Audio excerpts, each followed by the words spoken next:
ግብጾች፣ ቱርኮች፣ ጣሊያኖች፣ እንግሊዞችም ተዋግተውባታል።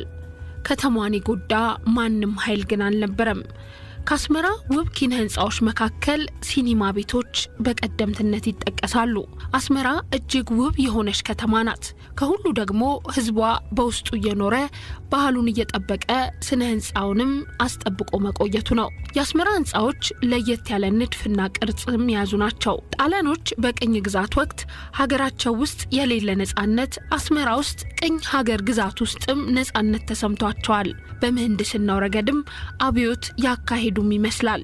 ምክንያቱም ጣሊያን ውስጥ የማይገኙ በርካታ ህንጻዎች አስመራ ውስጥ አሉ። ሰላም ጤና ይስጥሰቦች፣ በሳምንታዊው የሽርሽር መሰናዷችን ቀደምትና ታሪካዊ ከተማ ወደሆነችው አስመራ ከተማ አቅንተናል። ቤዛዊት ግርማ ነኝ። አብራችሁን ቆዩ።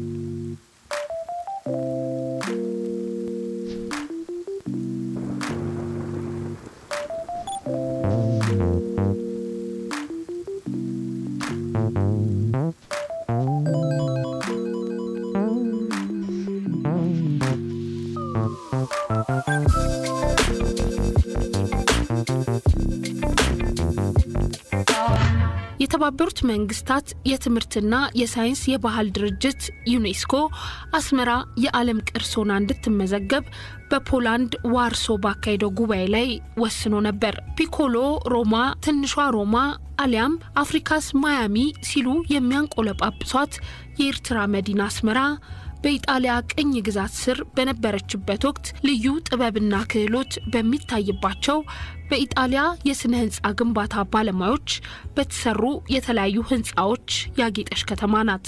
የኤርትራ ከተማ የሆነችውን አስመራን በምናባችን ስናስብ በኢጣሊያውያን ቅኝ ገዦች በዘመናዊ መልክ ተቆርቁራ ያደገች የተመነደገች መሆኗንም እንገነዘባለን። አስመራ የተቆረቆረችው እንደ ሰንሰለት ከተሳሰሩ ተራሮች አናት ላይ ነው። የአየር ንብረቷ ደጋማ ነው። እንግዲህ መጀመሪያ አስመራ ስትቆረቆር 4 መንደሮችም ነበሯት። በእነዚህ መንደሮች ወሮበሎች ሰርገው በመግባት ጥቃት ይፈጽሙ ስለነበር 4ቱ መንደሮች ግንባር ፈጥረው እንዲከላከሉ ስለተመከሩም ጠላቶቻቸውን በጋራ መመከት ቻሉ። እነዚህ መንደሮች በጋራ ለከተማዋ አርባዕተ አስመራ ሲሉ መጠሪያም ተሰጣቸው። ከጥቂት ጊዜ በኋላ አርባዕተ የሚለው ጠፋና አስመራ ከተማም ተባለች። በከተማዋ የሚገኙት ህንጻዎች በአውሮፓውያኑ አቆጣጠር 1930ዎቹ ጀምሮ የተሰሩ ናቸው።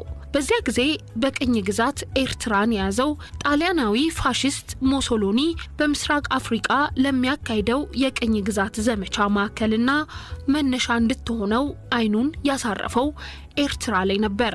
ከአውሮፓውያኑ አቆጣጠር ከ1890 እስከ ሁለተኛው የዓለም ጦርነት ማብቂያ ማለትም እስከ 1941 ዓ.ም በኢጣሊያ ቅኝ ግዛት የነበረችው ኤርትራ ጣሊያናውያን የስነ ህንጻ ባለሙያዎች ያለምንም ችግርና እገዳ ኤርትራ በተለይም አስመራ ውስጥ ግሩም ህንጻዎችን እንደገነቡም ይነገራል።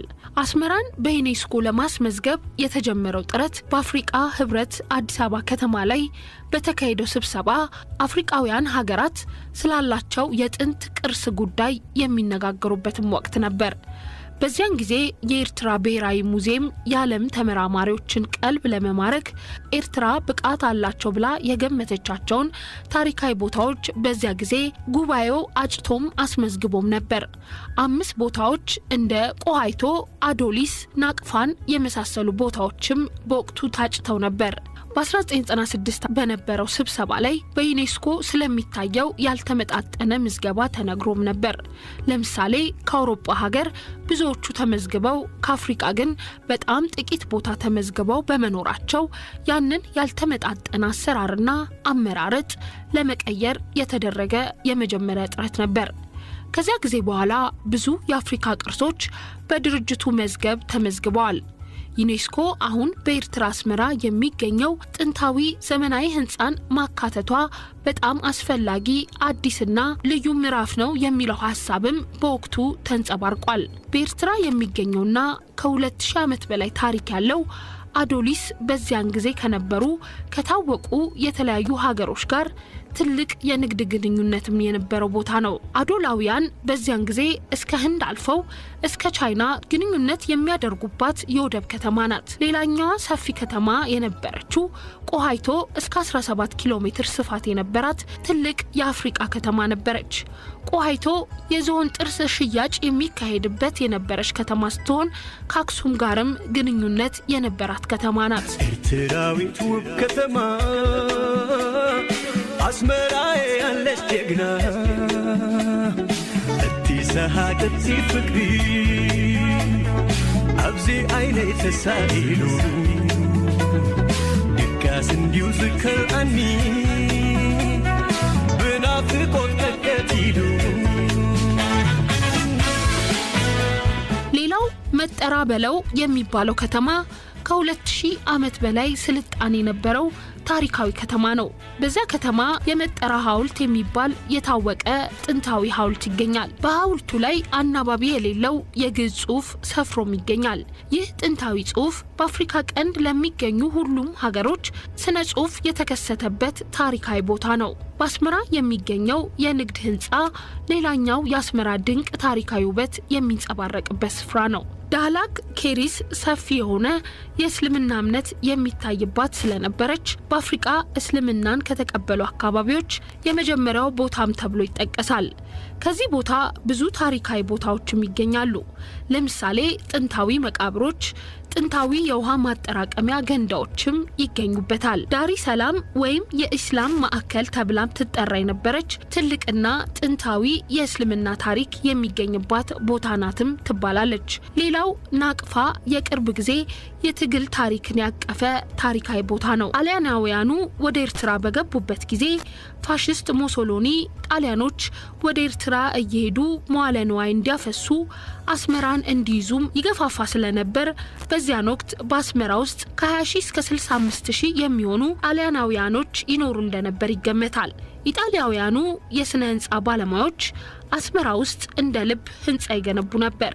ይህን ግንባታ ሲያካሂዱ ለራሳቸው መኖሪያ፣ ለራሳቸው መስሪያ ቤት፣ ለራሳቸው ቲያትር ቤትና ጸሎት ቤትም ነበር የሚገነቡት። ፋሽስት ሙሶሎኒ በዚያን ጊዜ አስመራን አፍሪካዊቷ ትንሿ የሮም ከተማ ሲል ያንቆለባብሳትም ነበር። የአስመራ ሰዎች እንደሚሉትም በጣሊያንኛ ፒኮሊ ሮማ ትንሿ የሮም ከተማ እንደማለት ነው።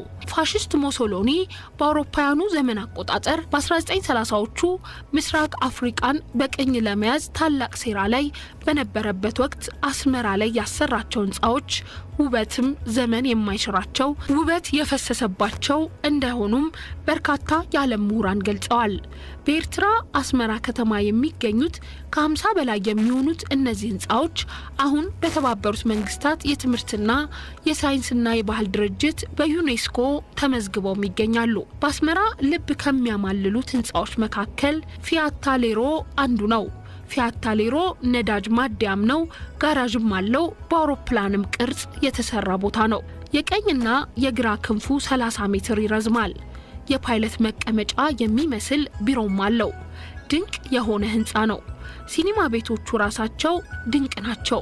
ሲኒማ ኤንፔሮ፣ ሲኒማ ዳንቴ፣ ሲኒማ ካፒቶል፣ ሲኒማ ሮማ፣ ሲኒማ ኦዲዮን የሚባሉ ሲኒማ ቤቶችም በአስመራ ከተማ ውስጥ የሚገኙ ናቸው። ሁሉም ሲኒማ ቤቶች ታዲያ የተሰሩት በአውሮፓ ደረጃ ነው። ሌሎች ህንጻዎች ቡናማ፣ ሰማያዊ፣ በአረንጓዴ ቀለምም ያሸበረቁ ናቸው። የአስመራ ቅድስት ማርያም ቤተክርስቲያን፣ ውብ ቪላ ቤቶች፣ ፋብሪካዎች፣ አስመራ የሚገኘው ትልቁ መስጂድ የመሳሰሉት ሁሉ በከተማ ውስጥ ያሉ ናቸው። አስመራ ከተማ እድለኛ ናት የሚሉ በርካቶች ናቸው። ለምን ሲባሉም 30ና 40 ዓመት ጦርነት ተካሂዶ ከተማዋ ምንም አልተጎዳችም፣ ከተማዋን የጎዳ ኃይልም የለም ሲሉ ይመልሳሉ። በመጀመሪያ አስመራ ከተማን በኦቶማን ኢምፓየር በሚባለው ዘመን ቱርኮች እንደያዟት ይነገራል። በመቀጠልም ግብጾች፣ ከግብጽ በኋላ ደግሞ ጣሊያን፣ ከጣሊያን በኋላ ደግሞ እንግሊዞች በቅኝ የያዟት ከተማ እንደነበረች ታሪክ ያስረዳል። ይህ ሁሉ ትርምስ ሲካሄድ ግን ከተማዋ አንዳችም አልተጎዳችም። አስመራ ከተማ በኪነ ህንጻ ብቻ ሳይሆን በጽዳቷ፣ በአየር ጸባይና በተለያዩ ሁኔታዎች ከአፍሪቃ የታወቁ ከተማ ውስጥ አንዷ እንድትሆን አድርጓታል። የባለውብና ጥንታዊ ህንጻ መገኛዋ ደራሲ በዓሉ ግርማ በአስመራ ፍቅር እንድንወድቅ በኦሮማይ መጽሐፉ ዘመን ተሻጋሪ ጽሑፉን የከተበባት አስመራ ከተማ ይችን ትመስላለች።